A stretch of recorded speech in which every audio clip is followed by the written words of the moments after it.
Обществото се срива, познатия свят свършва, но има подготвени, които в гори, пустини, руини на градове ще оцелеят и просперират.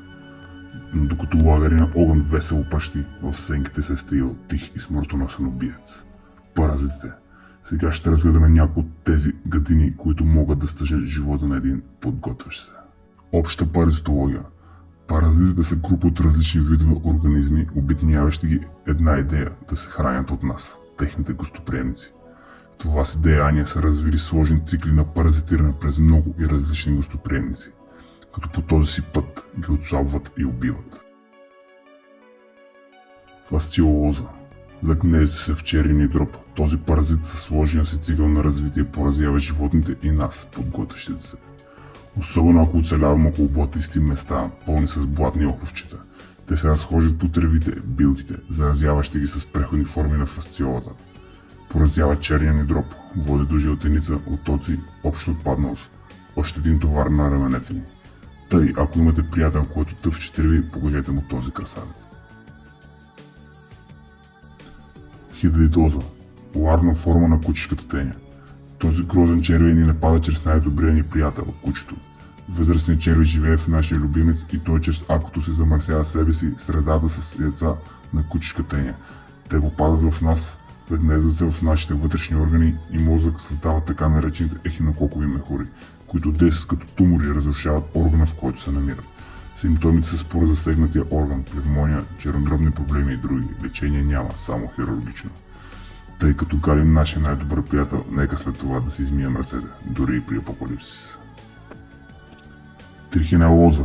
Всички обичаме свинско месце. При оцеляване в дивото, пък и след ужасна катастрофа, бихме се опитали да уловим едно диво прасе и да си спомним добрите времена. На страховит паразит дебне зад ароматното месце.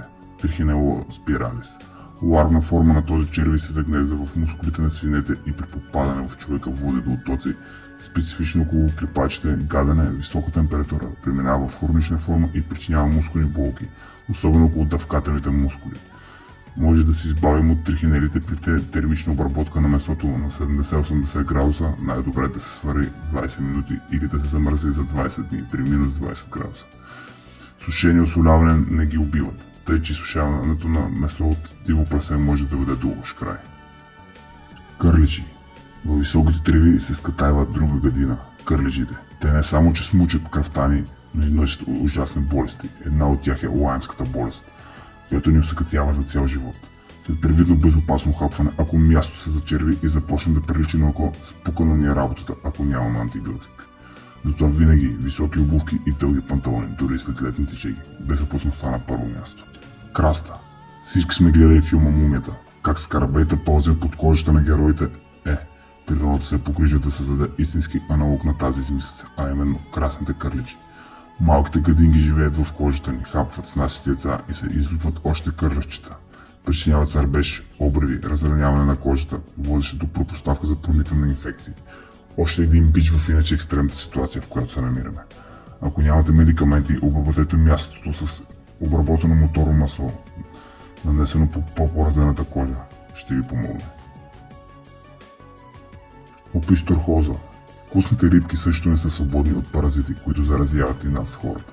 Този метил при рибите прилича на по-рано споменато заболяване – фасциолозата. Води до чернодробни проблеми. Основно се среща при шарановите риби. За да обезопасим рибата, термична обработка. Ако решим да сушим и осолим, рибата трябва за поне 10 денонощия да престои в 10% разтвор на готварска сол. Това видео ще завърша с няколко въпроса. Бяхте ли се замислили за опасността от паразити?